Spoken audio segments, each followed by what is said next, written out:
Alright guys, Dominic here for Kit Guru, and we have heard it time and time again.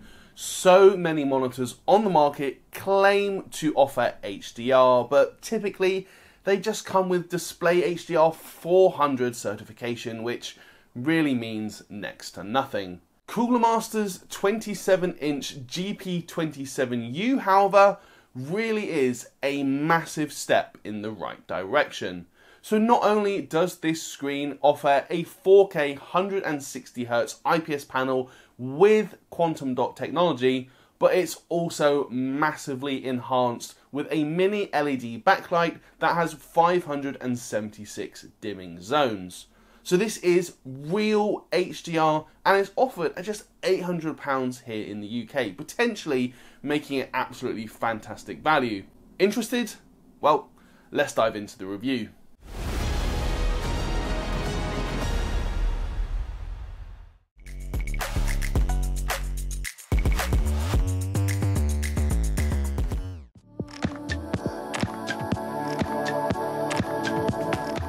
Starting off then with a look at the design of the GP27U.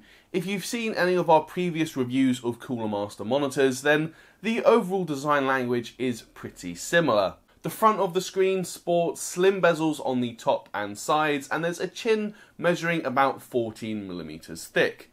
We also do get a grey metal stand, which definitely helps add a bit more of a premium feel, and we can see the hexagonal shaped foot that is clearly designed to look like Cooler Master's logo. Round the back then, the rear of the screen is made from a matte black plastic. You can also see those kind of greyish, whitish sections, and those are actually RGB diffusers with one strip in each of the top corners, as well as a circular section around the central stand mount. The RGB itself is fine, but really nothing spectacular, and as far as I can tell, you can't actually customize it from the default colour cycle effect. It will cast some sort of a glow onto a wall behind it, but it's hardly a game changer. As for the stand though, here I really love to see that Cooler Master has offered a full array of ergonomic adjustments. That means we get up to 110mm of height adjust, and there's also 15 degrees of swivel, both left and right, alongside tilt from 5 degrees downwards to 20 degrees upwards. We even get 90-degree pivot functionality, so you can use this screen vertically if you want to. And if you already have your own custom desk mount or mounting arm, Vega 100x100 mounts are supported. We can also see a healthy selection of connectivity options. For the display inputs then, we get two HDMI 2.1 ports, each offering the full 48GB per second bandwidth, alongside a DisplayPort 1.4 and a USB Type-C port that supports DP alt mode and up to 90 watts power delivery. There's also a USB Type-B upstream port, and that feeds two USB Type-A downstream connectors, and there's also an audio jack. The other thing to note then is the small OSD joystick placed on the back of the monitor in the bottom right hand corner, and this is the only way to control the OSD as there's no other buttons or anything like that. Speaking of the OSD, Cooler Master has actually given their menu system a much needed facelift since I last reviewed one of their monitors. I now find the layout of this new OSD to be much more intuitive than their previous systems. There's now a dedicated tab for gaming functionality, for instance, and this includes adaptive sync, overdrive, and various other features, including a crosshair and on-screen timer. The menus are also fairly easy to navigate with the joystick, though I did notice an occasional slowdown here and there when trying to navigate particularly quickly. The only other quirk is that Enter is actually mapped to pushing the joystick to the right instead of clicking it in, which did take some getting used to, but again, it's hardly the end of the world, and overall, I have very little complaints about this OSD.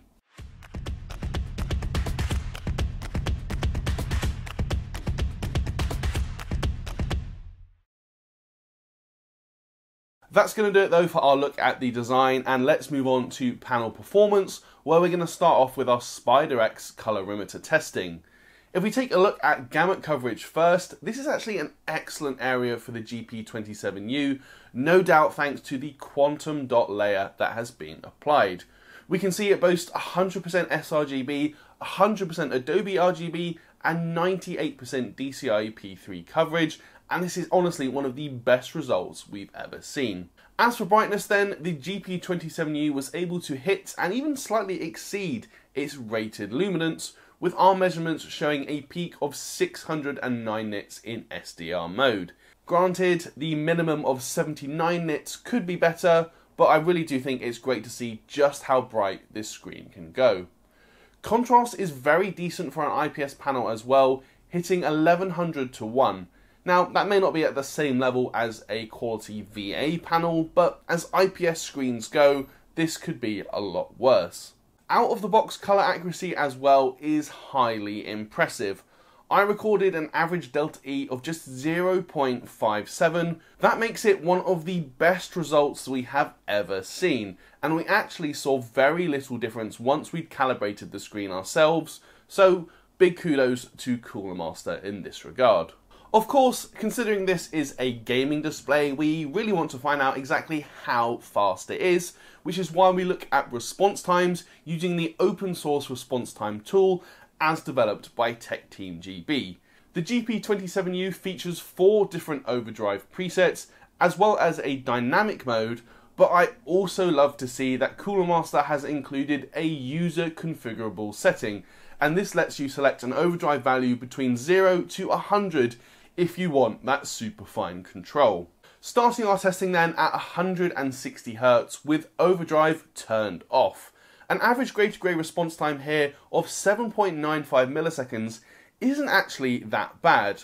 Of course, it's probably unlikely that you'd actually use the monitor like this, but it does indicate a certain level of overall panel quality, considering we've not even turned on the weakest overdrive mode. Stepping up to the normal overdrive mode then does improve things considerably, with a new grey to grey average of 6.29 milliseconds. The display here isn't more than 67% refresh rate compliant, but there's still no overshoot apart from just one pesky transition. It's the advanced mode though, which in my opinion is the most usable at 160 Hz. Here we see a decent average response time of 5.13 milliseconds, despite only a small amount of overshoot. It's the fall times which do seem to be the most problematic for the GP27U, particularly transitions from RGB 255, as you can see in the bottom left corner of the heat map. And these do hurt the average overall, but visually the performance is very acceptable. As you might have guessed though, the ultra fast mode is the one that's included to allow Cooler Master to claim a 1 millisecond response time, when in reality this mode is just not usable at all due to the excessive overshoot. In my opinion, it's just not worth using at any refresh rate. There is one more overdrive mode I wanted to try out however, and this is the dynamic option. As it turns out, this acts as a variable overdrive, and I found it engaged the advanced preset at 160 Hz and 120 Hz, but it switched down to the normal overdrive settings when tested at 60 Hz.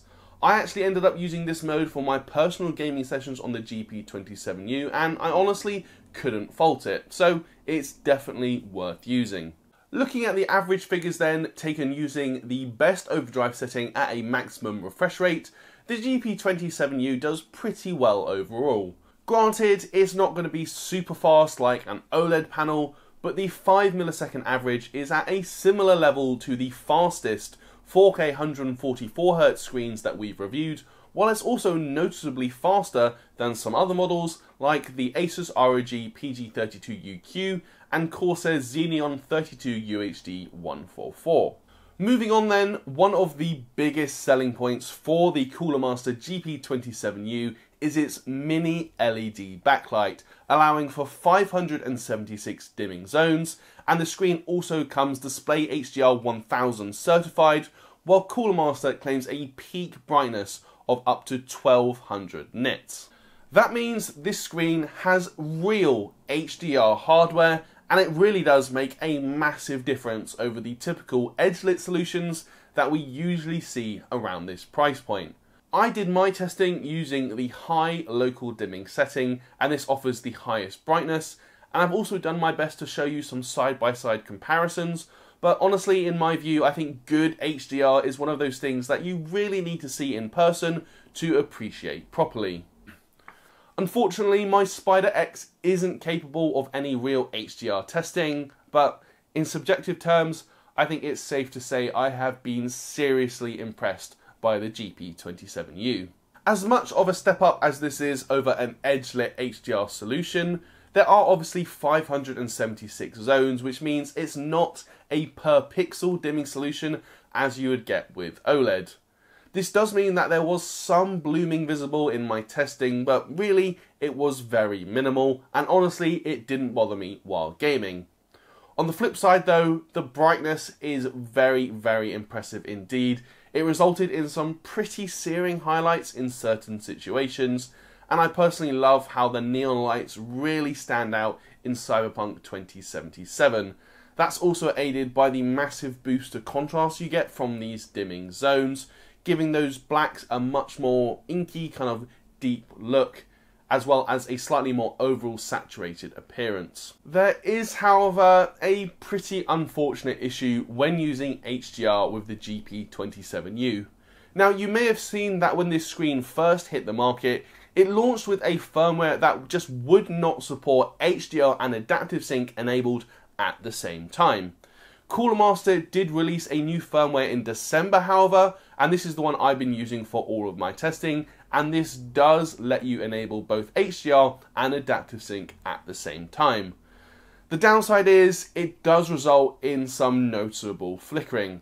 I did do my best to try and capture some of this on camera, but it doesn't look like it was picked up that well. I'll show it on screen for you guys now anyway, but it was definitely noticeable to my eye. I did speak to Cooler Master about this, and they told me it is a known issue and they are working on a new firmware version that should fix this flickering.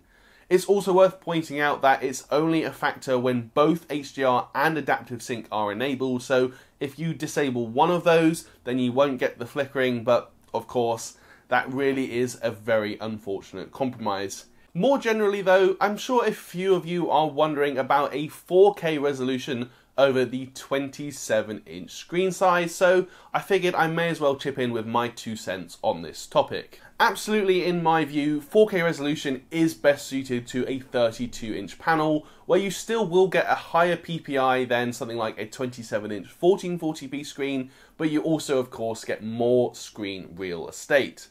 However, I actually switched from a 34-inch 3440 by 1440p screen to the GP27U, and I have to say the increase in detail was still very noticeable for me, and I typically sit about a foot or a foot and a half from my display. It is of course very much down to personal preference, and like I said, I would prefer a 32-inch version, but I also don't agree that 4K is wasted at the 27-inch screen size.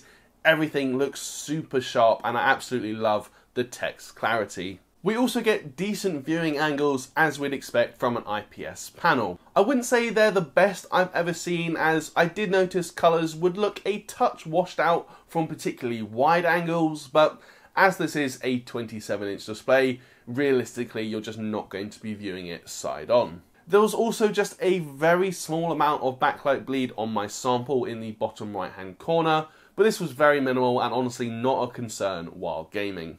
Overall then, I think it's safe to say I have really enjoyed my time with the Cooler Master GP27U. No doubt about it, the HDR implementation here with the mini LED backlight and 576 dimming zones really is one of the best on the market for an LCD display. I also can't overstate how much of a massive upgrade this is versus something like an edge-lit HDR solution which you typically find on a screen around this price point. There's plenty of other positive points for the GP27U as well, including brightness in SDR mode which exceeded 600 nits, while out of the box colour accuracy and contrast are very good for an IPS panel. We also can't ignore the response times, which again, very decent for an LCD display, averaging about 5 milliseconds when using the advanced overdrive mode. And yet, despite all of that, can I honestly say that I would go out and buy a GP27U right now with my own money? Honestly, the answer is just not quite yet, simply due to that issue with visible flickering when both HDR and adaptive sync are enabled.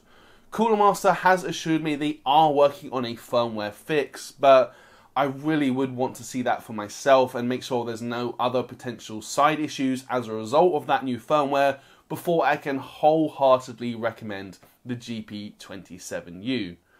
Of course, if we give them the benefit of the doubt and say a firmware fix will be incoming that completely solves the issues, in that case, the GP27U would be an absolutely fantastic monitor, and honestly, it would be very, very good value for money. It's listed on sale here in the UK for £800, and that makes it cheaper than the likes of the Sony InZone M9 and the Corsair Xenon 32 UHD 144, despite offering a vastly superior HDR implementation. All I can really say to end then is, fingers crossed Cooler Master can deliver the goods with a new firmware update. I would say just to hold on until we can test that and make sure that there's no other issues introduced, but the potential really is here for the GP27U to be a top-notch gaming monitor. Anyway guys, that is going to do it for this review. If you liked it, please do toss me a thumbs up, and as always, let me know your thoughts down in the comments below. Please do subscribe and ding that notification bell if you haven't already, and why not come carry on the conversation with us in our Discord server, which is linked in the description below. While there, you can also find a link to our brand new merch store, and if you're feeling particularly generous, you could even consider backing us on Patreon. That's it for this one though guys, I'm Dominic, Guru, and I'll see you in the next video.